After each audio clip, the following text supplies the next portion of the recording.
This podcast is presented by Regions Bank. You're chasing your goals, and it's up to you how you want to get there.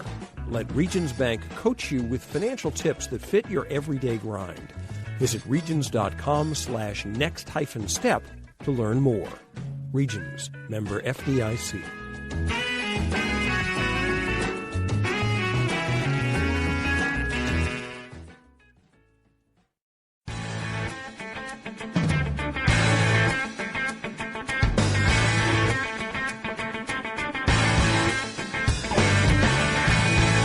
Hello, everyone, and welcome to the AP Top 25 College Football Podcast. I'm Ralph Russo, the college football writer with the Associated Press.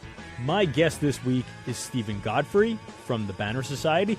That is the new college football website that grew out of the old SB Nation crew. So you very well may know Stephen's work from there, and you'll get to know the Banner Society as well. It is Rivalry Week in college football. Because of that, we're going to limit the playoff talk. We've done a lot of that. We will talk about the state of rivalries, big and small, and if we're losing the significance of rivalries as college football moves into a hyper-focused playoff era where sometimes we think more nationally than regionally. Thanks for listening to the AP Top 25 College Football Podcast. You can find us on Westwood One Podcast and at Apple Podcasts and just about anywhere you get your podcast.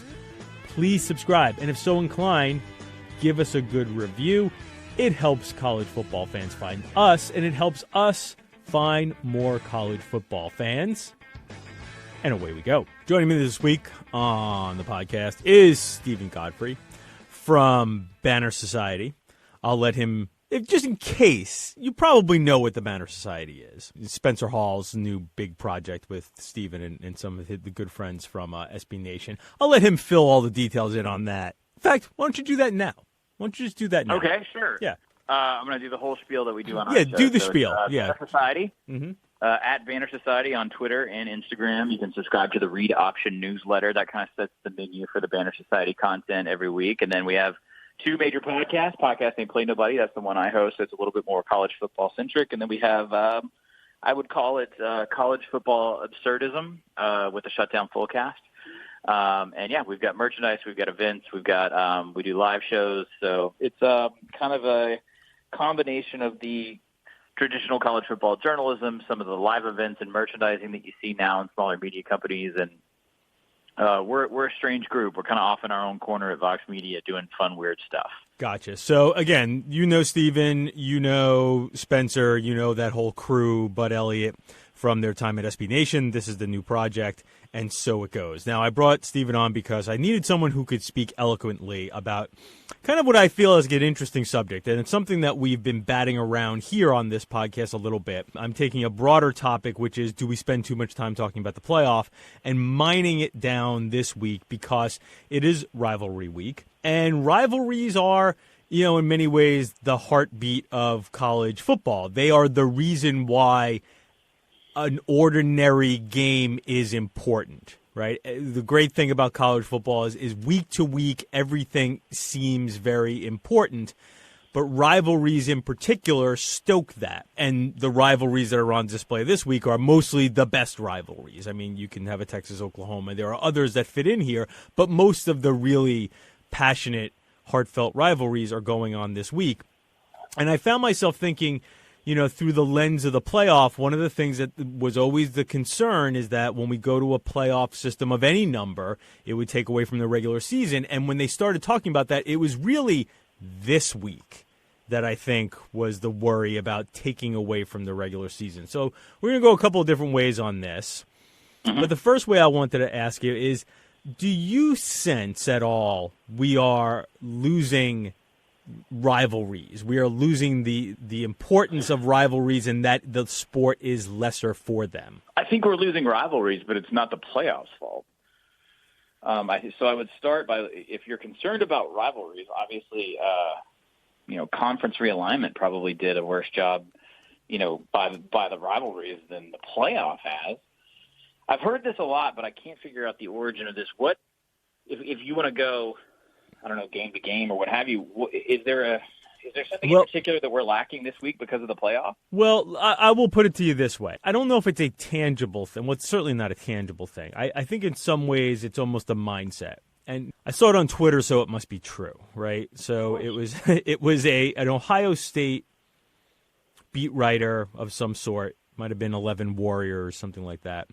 I put up a poll about what would you rather, Ohio State fans? Would you rather beat Michigan and not win the national championship, or would you rather lose to Michigan and win the national championship?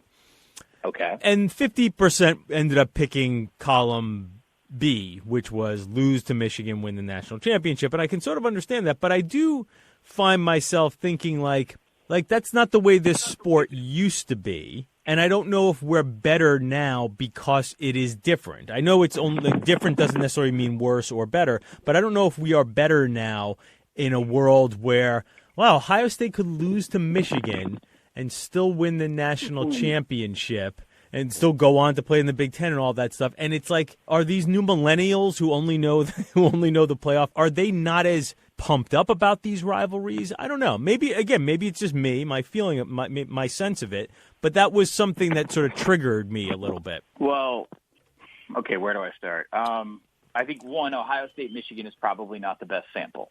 Okay, that's fair to say, because also you're pulling a fan base that's won multiple national titles in any of the viewers or readers' lifetimes, right? Mm-hmm. Even if you're 18 or if you're 65, that doesn't matter. I think that's the first thing. This is an outsized example that isn't really indicative of most rivalry games, because most rivalry games this week are for the traditional bragging rights that you're talking about, right? Even the Commonwealth Cup, I know that there's stakes involved for Virginia Tech and Virginia about division and all that, who gets to get murdered by Clemson. There's a streak there in the Commonwealth Cup that matters a tremendous amount, okay?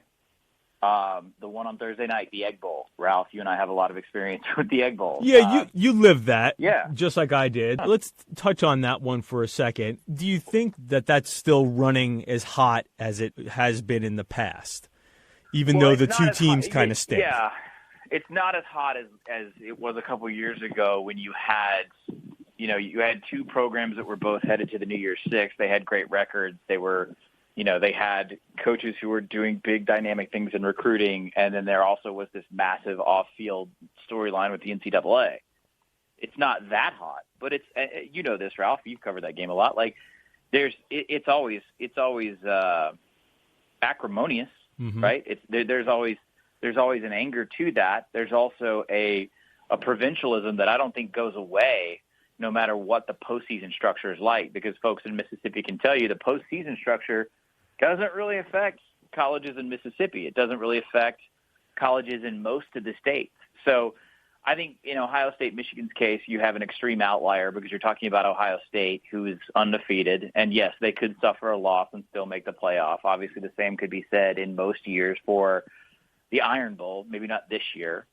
So I think to a very, very minor sub 1% degree, the playoff might have an effect on those rivalry games. However, I would be hard-pressed to find a fan base that wants to beat their rival any less just because there's a 4-team playoff structure. Well, this is a good thing, I hope, because I do think that the other reasons why this came across me and made me think, because I've been thinking a lot of like the sport as a regional sport and the sport as a national sport a lot over the last couple of years.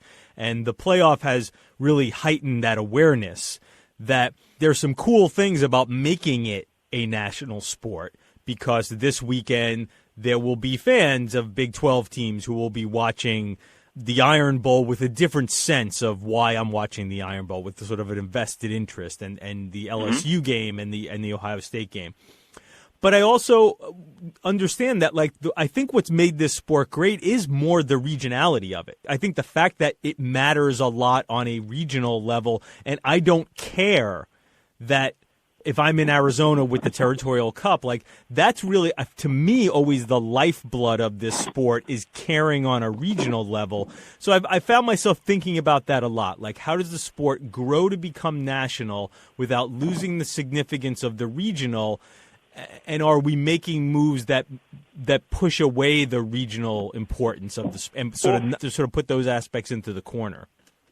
Well, fortunately, the postseason structure in this sport has always been so flawed and so just bizarrely concocted that I think a large portion of college football programs and fans have had to make do on their own.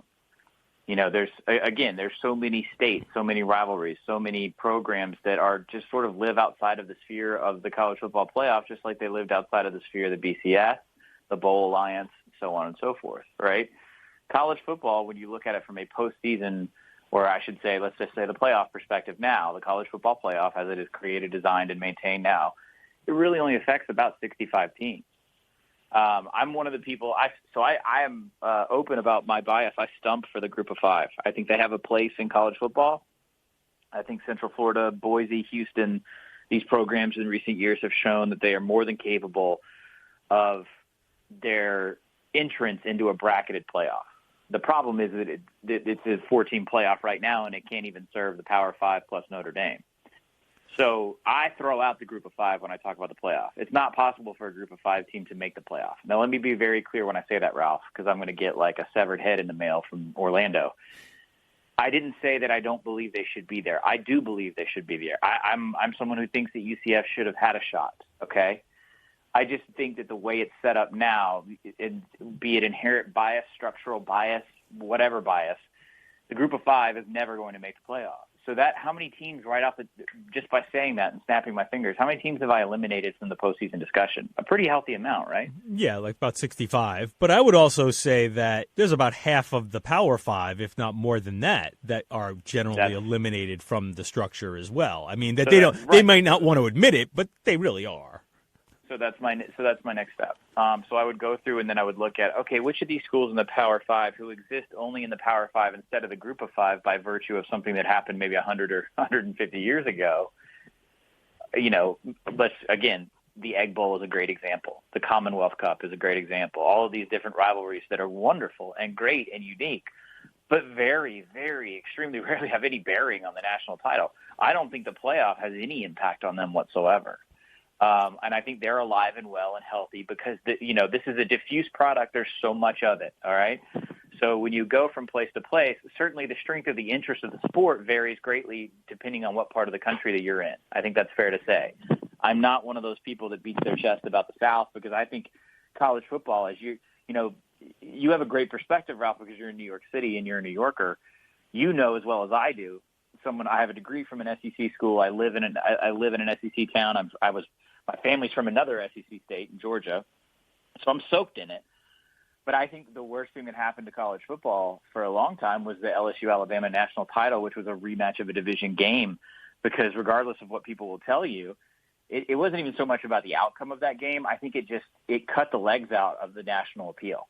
And we've seen this before in other sports. When you get too regional on a national level, it hurts the brand. This is why college baseball struggles, right? This is why college basketball succeeds. So there has to be a national interest. And I think ultimately, in broad strokes, the playoff is a better device for that because it allows four teams, potentially from four different dynamic parts of the country, not really thinking so much about conference, but just parts of the country, can come together and draw interest from an entire nation of fans rather than just, hey, it's two from the SEC or it's this. The BCS would pair up two regions, sometimes two in the same conference, and I think it was very limiting. So four inherently is just better, just by the math. I completely agree with you. I do wonder, though, if even in those places, and again, I would say that half of the Power Five at least is not really a serious playoff contender, but I don't know how many of those places truly believe that. And Twitter is not real life, but the more I hear from fans on Twitter, or just hear like the conversations in general about, I'll tie it back to coaching searches and what's going on at Mississippi State. Let's stick with the Egg Bowl and the idea that they might run Joe Moorhead out of town there after 2 years. Don't think so, but I don't know if it's completely off the table. And I do wonder if that's not.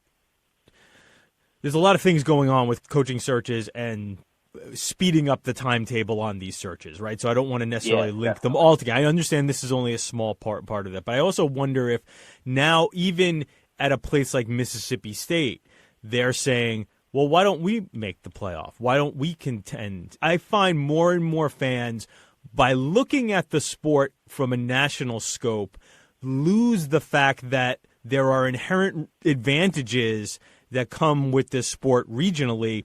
That, like Mississippi State, I understand you play in the same division as Alabama, but you're nothing like Alabama. Well, very little like Alabama. And I sense that fans don't really grasp that. Like, they'll say, oh, well, so and so never. How many games did Dan Mullen win against ranked opponents? It's like, well, what does that matter? He's at Mississippi State. Like, the fact that he was going to bowls every year, that's like the big deal. So I use that as an example, not to pick on Mississippi State fans, but because they were in my mind because we both have Mississippi ties. And I'm wondering if that's if that spreads, then again, the idea that we build our season and it's a really big deal to beat our rivals, I wonder if that becomes less because we're all aspiring to be part of the 4 and maybe at some point part of the 8. And then the rivalry game isn't necessarily the things that saves the season. I think that's an interesting cross-section, and that's where usually the craziest things happen in college football. Specifically, I'm talking about programs where they as a program, coach, athletic director, boosters, fans, and even the media around a particular program do not understand their own identity. And I'm not applying this to Mississippi State per se because I think there's about 30 to 50 schools that can sometimes fall into this range. See, but I think more and more are, Stephen. That's what I think. And again, I think there are more and more that are getting there. Yeah. And I think the growing identity crisis in college football, is it robbing from rivalry week? Yeah, probably a little bit. But I also think it's creating some pretty dangerous precedents because this is why you're seeing compounding buyouts. This is why you're seeing shorter leashes on coaching tenures. This is why you're seeing ridiculous expectations from jump. Okay, now maybe Florida State's not applicable this year because we do, by and large, consider them to be an elite program or one that's capable of making and winning the college football playoff. I think that's fair to say. But you look around, it's funny because I'm working on a story right now, and I don't want to give too much of it away. Probably around playoff time we'll hit it, where I'll put it this way. Joe Moorhead, the rival in the SEC, had a pretty strong influence on the way coaches changed up some of the things they were doing schematically because there was so much respect for what he did, not just at Penn State, but at Fordham, and the ideas that he presented and the things that he was doing. I think it was probably the last time you and I covered a game together was that Penn State-Michigan game 2 years ago at home in Happy Valley when they had Saquon and they had Trace and they were blowing them out. Joe Moorhead was highly influential and incredibly respected. Now look at the situation he's in at Mississippi State. Well, let's pick it apart for a second. He's following up the winningest, most successful coach in program history who had created this outsized expectation, one could argue, right? They lost that coach to another school in the conference that's considered to be an elite school versus just another, a bottom-tier SEC school, all right? I don't know if Joe Moorhead could have done anything other than go undefeated last year and live up to the Dan Mullen reputation. Now, the problem was that he had one of the greatest defenses that we've ever seen in the Southeastern Conference, ever. I can't remember what their points per game average was last year or in yards per game, but it was pretty ridiculous. Points per game was the one that we looked at. And they couldn't manage to score on offense because he came in with a system that was really apples and oranges from what Dan Mullen ran, and he had a quarterback in Fitzgerald at the time that it did not translate.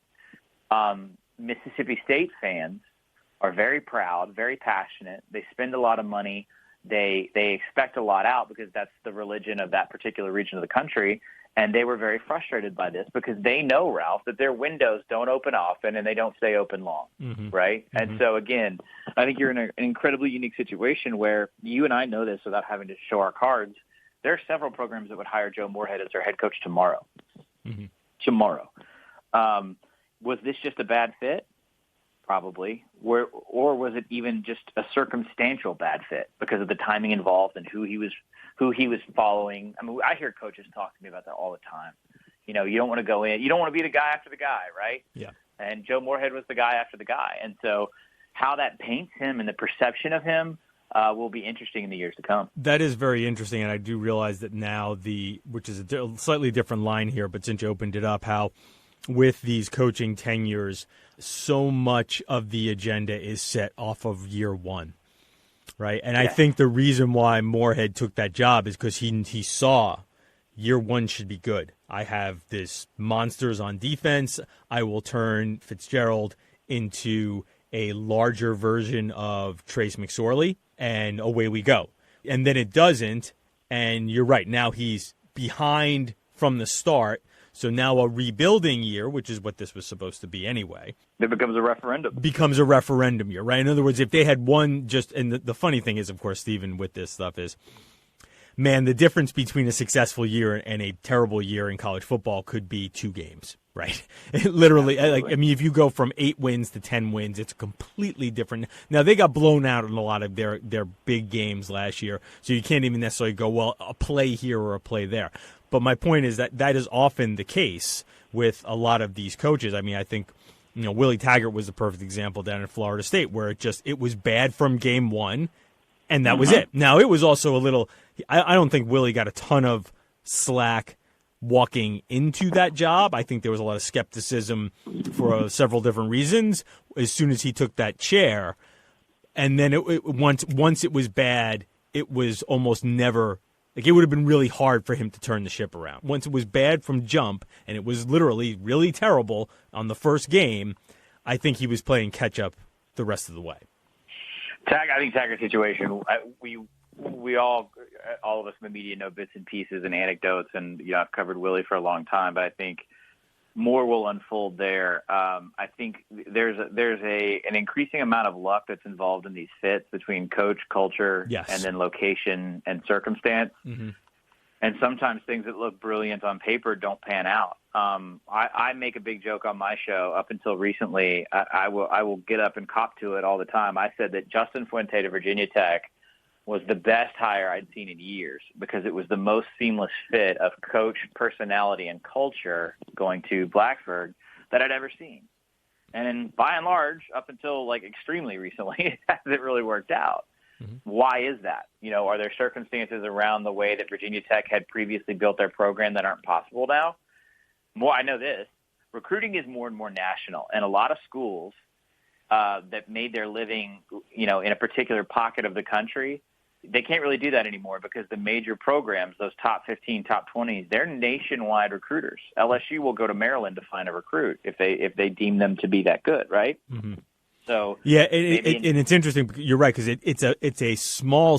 Everybody's sort of recruiting nationally, but you're right. The top tier, 10 to 15 schools, it might not even be that much. It might be 8 to 10, are skimming off the very best on a national level, right? I mean, those 5 stars are generally only landing at a handful of schools, and those schools, the Alabamas, the Clemsons, the Ohio States, are reaching far and wide. So the local 5-star in Virginia is more likely to be plucked away than stay in his backyard.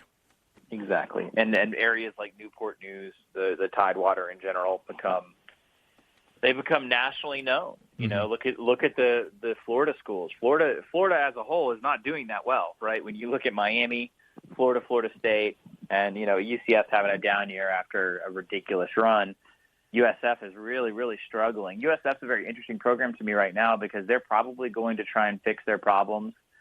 I fully anticipate that they're going to let go of Charlie Strong in a few days. Mm-hmm. And then they're probably going to go and try and fix their problems the same way that they tried to fix them last time. Why it's so interesting to me is this. I'm not sure that USF knows that you can't just say, hey, we're in Florida, we're a Florida school, and that attracts the same level of talent that it always has. That used to be the case, but every single school in the country, at least east of the Rockies, Ralph, has a Florida recruiter on their staff, right? Look at Tom Allen in Indiana. Okay, I was in Bloomington last week for the Michigan game. Tom Allen is a very well-known, well-respected Florida recruiter, and he's been able to outfit a program like Indiana with the right amount of Florida talent to get them into a winning identity, let's say. Mm-hmm. So it's hard. These things get very circumstantial. Florida is very interesting to me just because it's just not. It's not what it used to be. You're not able to plug in and just say, "Hey, we're in Florida. Everyone should come here." I mean, the greatest example, Ralph, you tell me if I'm wrong, is 20 some odd years ago, Miami, as in Miami of Florida, was unstoppable because of the talent in their area. And you are now, I think you probably have a much higher percentage chance if you are a 5-star elite talent in Dade County of going to somewhere other than Miami than actually staying and being a Hurricane. Right, and there are other issues, too, that I think Miami faces as far as the readiness of the players down there. In a world where high school programs are being run like college programs in some parts of the country, in Georgia and Texas and Ohio, that the 4s and 5 stars in the Broward and Dade, as Manny Diaz will tell you, probably need a little more work or a little more rough around the edges in some ways. In some ways, not necessarily. I'm sure Miami Northwestern, I'm sure, is still pumping out a lot of ready players. But then again, just as you said, those players. The college, and that's what a recruiter was telling me recently. Is listen, it's not. Don't think of it as a 4s and 5s. Think of it as ready to play. There are ready to play players. The elite programs are recruiting those ready to play, walking in the door, ready to play players, and that separates them from the rest of the country because Alabama has no fall off when they lose their seniors because their development process is basically taking a kid walking in the door in January and having him ready to start in September. That's the development arc at Alabama. The development arc at almost every other school, except for maybe the occasional player that you might get in who's very advanced, is that player arrives in January and by his sophomore year, he is ready to contribute. And maybe even beyond that when you go farther down the food chain. Well, and I just think the time frames are completely different now. They're completely different from 10 years ago. Early signing is going to change the coaching culture in a big way. And Bud Elliott on our staff, he is our recruiting guy in our Floridian. We talk about this a lot. And then I think that the convergence between the coaching world and the higher fire of coaching season and recruiting is this new early signing period because the way that you evaluate these coaches' recruiting classes, at least in year one, is dramatically different than it was throughout history. We have early signing before Christmas this year.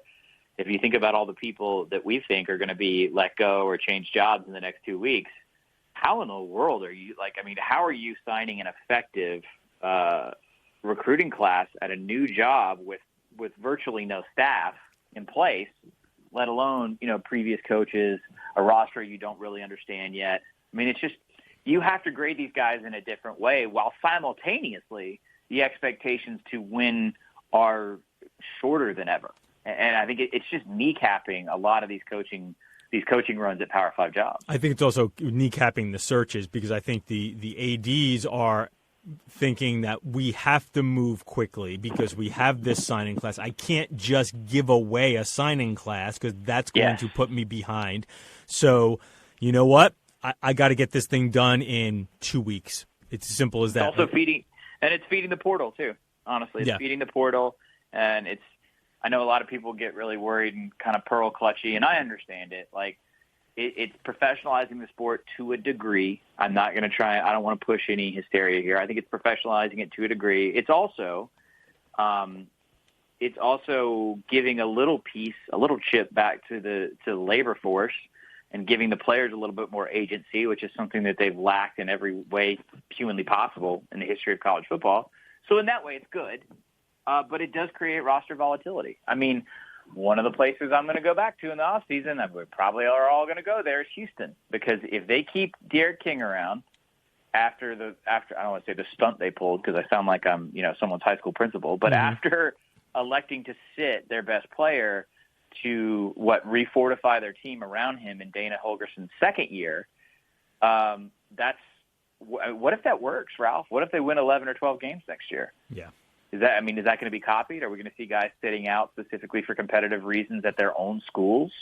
Or what if he is gone and ends up at Oklahoma next year? I know he's probably not going to end up at Oklahoma, or Texas Tech or someplace like that, right? So the one, honestly, before Taggart got fired, I kind of thought when he said that, because it's such a unique circumstance that we in the media have not, or really the sport, we haven't really encountered anything like what happened there. So when he said, "Hey, I'm sitting out, but I'm coming back," we all went, "Oh yeah, right." Okay. He's going to go. And then we all started. Right, Kendall at Florida State. No, we thought so at Banner Society we were kicking around. We're like, well, he's just going to go transfer and play for Kendall Briles, his former OC, who he put up great numbers under at Florida State next year. Mm-hmm. And I probably would still believe that, Ralph, if that staff had not broken up in Tallahassee. So let me do this. I want to make one more statement on this. I'm going to take a quick break. We're going to get back. We're going to get a little bit into rivalry weekend, and then I promise I'm going to let you go on time here, Stephen. The last thing I'll say on the transfers, which I found interesting, and eventually, we're going to have more of this. Eventually, they're going to switch to you get one freebie. We're going to have an exception for everyone that you get to transfer once without sitting out. I think it's inevitable. The waivers have become a source of frustration and a inevitable egg on the face of the NCAA. They are in an impossible spot. Anytime they deny this, they deny a waiver, it looks bad. They also have put themselves in a situation where it makes other kids look like decisions on other kids looks bad. So now Justin Fields has to put up with, well, why did he get a waiver? Well, why shouldn't he get a waiver? Right? Right. Yeah. Right. And so it creates a bad look for schools, players, themselves, everything. Eventually we'll go there. The other issue is, and the last thing I'll say on that is, I am so tired of hearing coaches who say, I don't want free agency. We have to watch what we do with these transfer rules. But anytime their kid doesn't get the waiver, it's an injustice. So you simply cannot have it both ways. Like I know, like Tom Izzo did his thing, and he walked off that board at the NABC because the waiver didn't go to his basketball player. That's great, but don't tell me on the other hand, then you're really worried about free agency. Because, I'll do a quick plug. We did a sit-down interview with Luke Fickell on Podcast Ain't Play Nobody back in August when he was going through that bit of public drama with Jim Harbaugh at Michigan over this exact thing. And the thing that I really came away with a lot of respect for Fickell because he told me in the interview, not off the record, I was wrong about this. I've now gone through it in this way. And he addressed the hypocrisy head on of coaches all kind of privately hating the idea, and then when they lose out, suddenly becoming very pious and virtuous about it. So I think a lot of coaches are coming around. It's pretty easy to be a convert when the process bites you as hard as it's bitten some of these guys.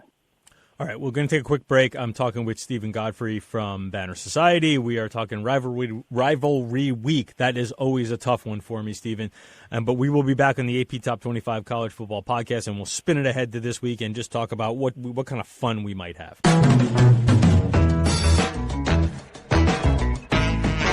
This podcast is presented by Regions Bank. You're chasing your goals, and it's up to you how you want to get there. Let Regions Bank coach you with financial tips that fit your everyday grind. Visit regions.com/next-step to learn more. Regions, member FDIC.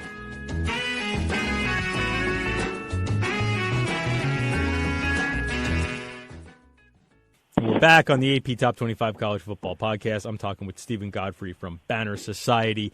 So I don't really want you to pick games this week, Stephen. I don't want to do the breaking down the X's and O's stuff. But I want to which rivalries are just fun for you, whether it's this year or in general. Do you find I don't really care what the records are of these two teams, and I have no attachment to these two teams through any, family or where I have lived, but I just like to watch that game. Okay, well, the ones that jump out to me right away, I would say the Apple Cup, because I think it's always guaranteed entertainment. I also think that it takes a lot. I know that Chris Peterson has had his issues with ESPN, but by and large, that's a pretty docile man. I think you'd agree. That's a pretty calm, collected guy. And there's just something about this rivalry that brings out, you can make that guy angry, you're doing something right. There's some professorial level trolling going on by Mike Leach and Wazoo. And so not having any connection to it, being on the other side of the country, that's always a fun one that I will sort of tune into regardless of circumstance, which I think is what you're asking about. Yeah. In a football sense, definitely this year, Indiana-Purdue. Okay. Again, I was just up there. I was very impressed. And also, one of the things when the dust settles, we're kind of all keeping little notes to ourselves in the media. When we get to our big off season, Purdue's going to be a big question mark. Whoa, last year we were talking about this dude, being the next head coach of the Cowboys or something, and man, they disappeared, right? Mm-hmm.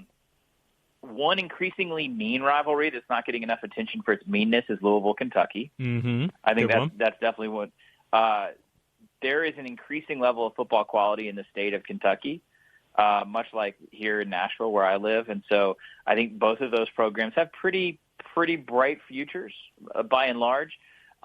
In a football sense, I mean, we had a question on our show this week. Is this the biggest Wisconsin-Minnesota game in history? Definitely, right? Has to be. So if you give me those two teams outdoors with these kind of circumstances, I mean, it doesn't get much better than that. They have been playing for, I believe it's 117 years. They have only met 6 times when they are both ranked. Yes. This game, I mean, that stat alone would tell me that I'm right in saying, and not being hyperbolic, and saying that's the watchability. Again, going back to like the Apple Cup, Bedlam is always it's always cheap fireworks. I don't mean cheap as in not classy. I mean literally as in cheap fireworks that might explode in your hand. So there's always such a wonderful amount of redneck volatility in the way that game is coached and played and executed, and it's just good football product to watch. And then the other one, the game I'll be at, I think is maybe to answer your original question when we started the show, Texas A&M and LSU. So I'm going to be in Baton Rouge this weekend. That is maybe use finger quotes here, Ralph, new rivalry or burgeoning rivalries that has all of the trappings.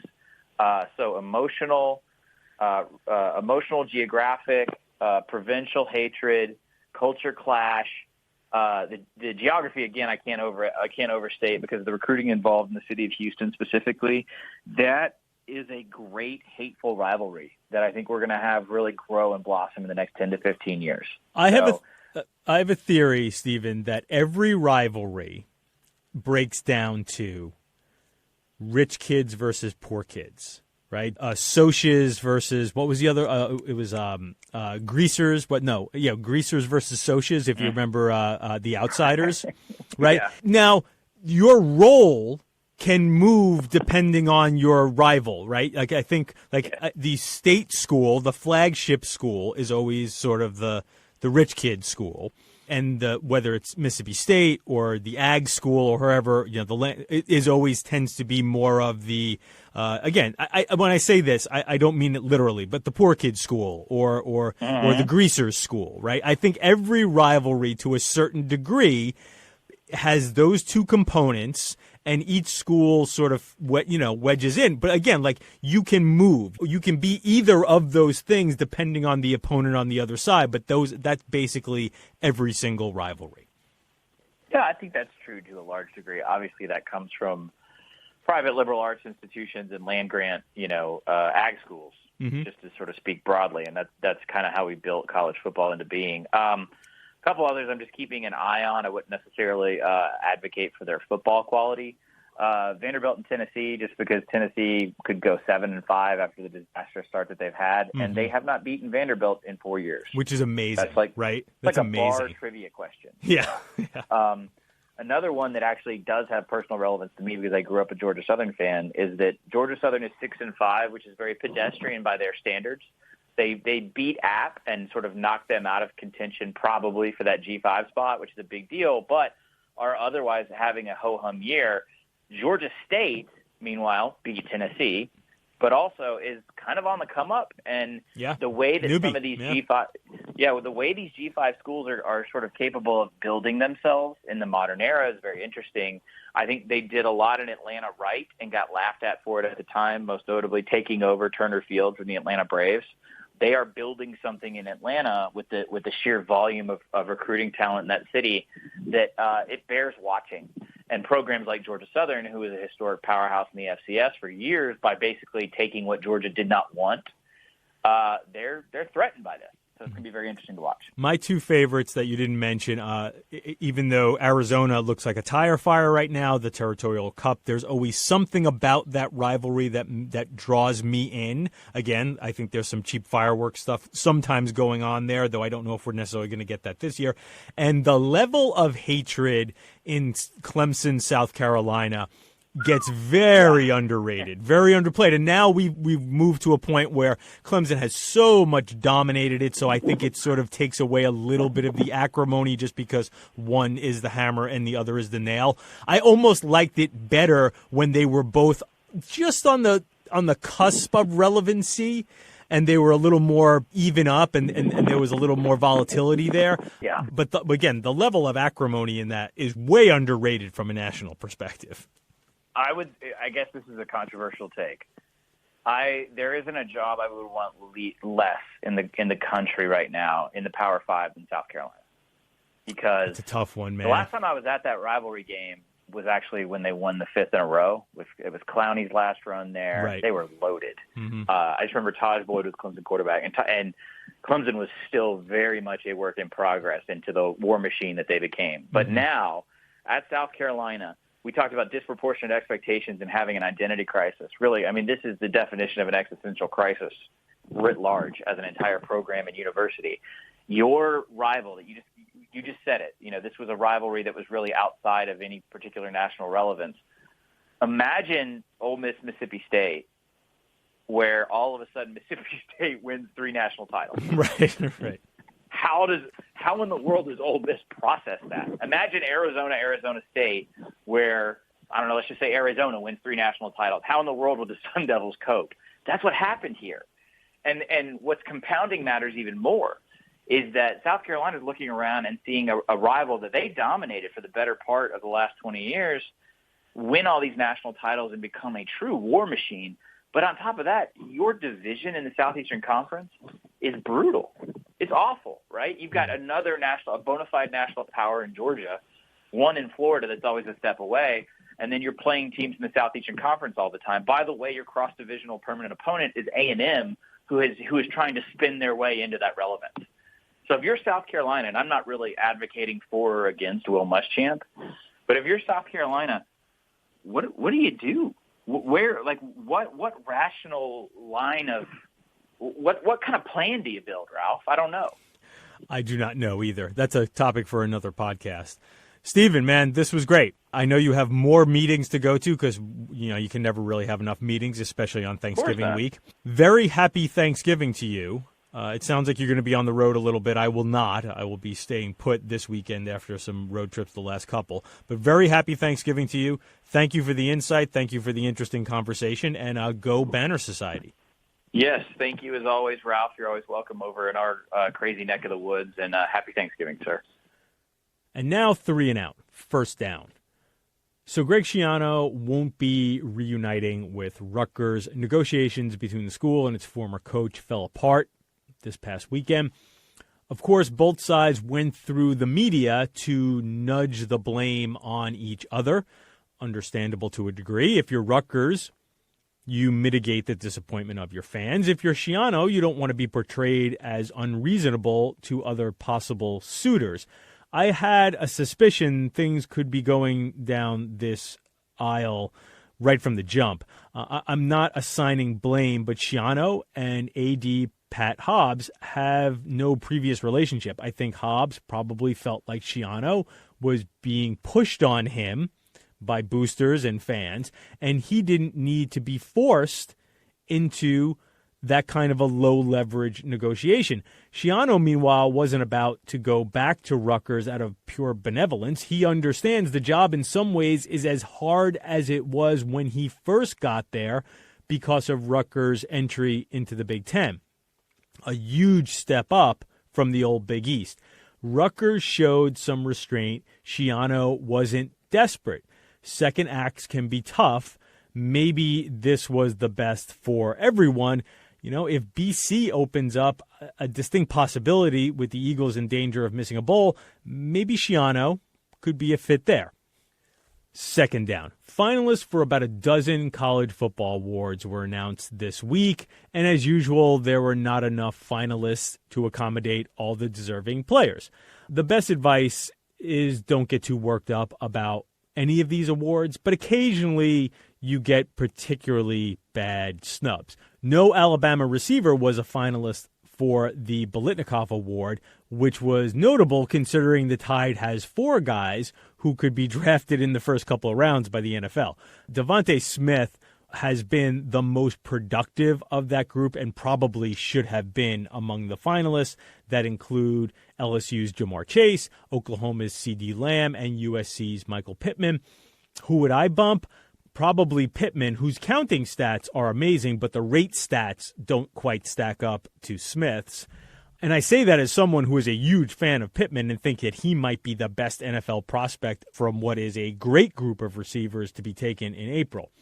Oklahoma fans were particularly ticked about linebacker Kenneth Murray not being among 6 finalists for the Butkus Award. That's pretty fair. I'm doing this solely on memory, but the Butkus Award seems to be the award most likely to screw up its finalists over the years that I have been covering college football nationally. One last one, LSU's Grant Delpit was one of the 3 finalists for the Thorpe Award. That goes to the best defensive back. That might have been on the strength of the preseason hype for Delpit. He hasn't been quite as effective as he was last year. Really, LSU freshman corner Derek Stingley might have been the more deserving player from the Tigers secondary. 3rd down. Off the radar this week are some possible coaching moves.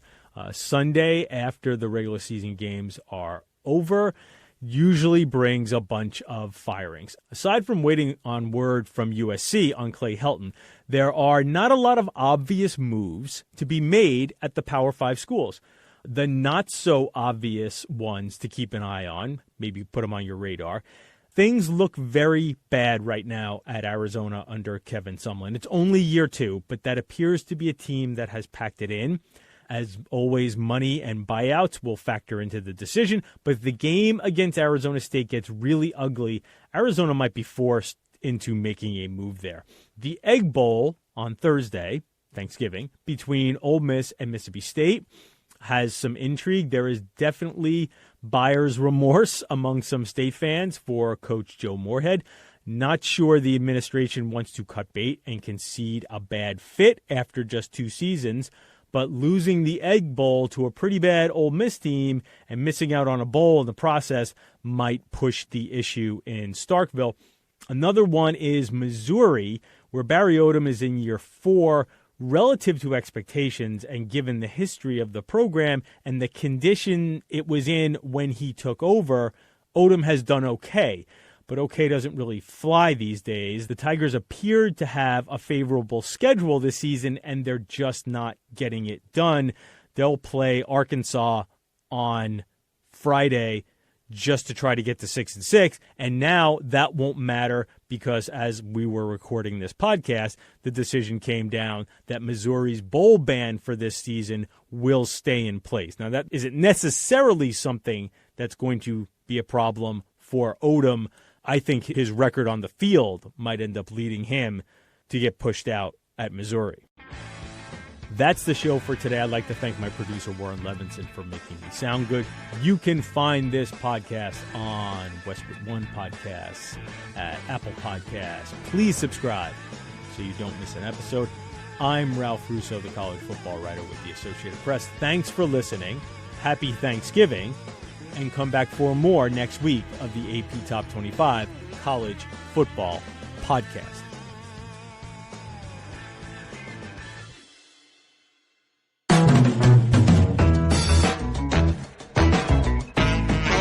This podcast is presented by Regions Bank. You're chasing your goals, and it's up to you how you want to get there. Let Regions Bank coach you with financial tips that fit your everyday grind. Visit regions.com/next-step to learn more. Regions, member FDIC.